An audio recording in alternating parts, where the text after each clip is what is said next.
If you just give me like 2 minutes without you interrupting and just try to explain it, it will make sense, I promise you, okay? I'm gonna use an example of a car accident. Okay. If we get into a car accident, I have 2 years from the date of the accident to file a lawsuit against you. That's the statute of limitations, right? Right. If you agree to give me money, right, we settle the case.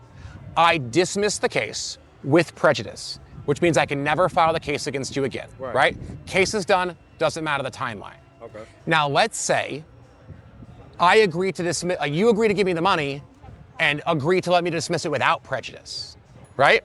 That means I dismiss the case, but I can refile it at any time. Right. But I still have to file it within 2 years of the accident. So if you got a criminal case for, let's say, isn't personal injury. Yeah, We're talking but about those 24 months. Correct. Right. But let's say your case is breaking and entering, right? Whatever it is. Right. If you agree to plead to, breaking and entering instead of armed robbery, and they agree to dismiss the charges without prejudice, then they're dismissing the charges without prejudice in exchange for your plea. They could refile those charges against you. They could refile those charges against you as long as it's within the statute for the crime. Every crime has a different statute, right? Personal injury, you have 2 years. Property damage, you have 6 years. My speeding analogy, right? If you're speeding down the street and you go up on the curb and you hit a mailbox, right?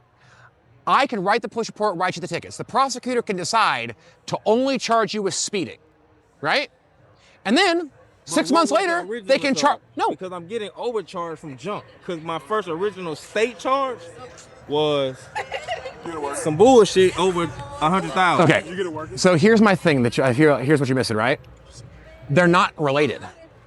State and federal. No, I mean like they're not related as in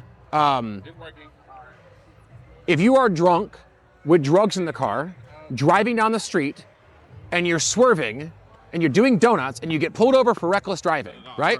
They write you a ticket for reckless driving, you go to court and they convict you of reckless driving, right?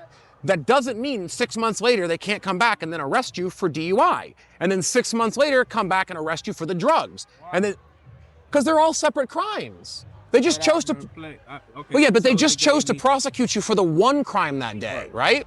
So if you go into the bank, if you walk into the bank, right, and you rob a bank with a gun, they could arrest you for armed robbery. And then 6 months later, they're like, oh, actually, you know what I forgot? He was a felon, wasn't allowed to have a gun. We're also gonna try him for being in possession of a firearm while being a felon.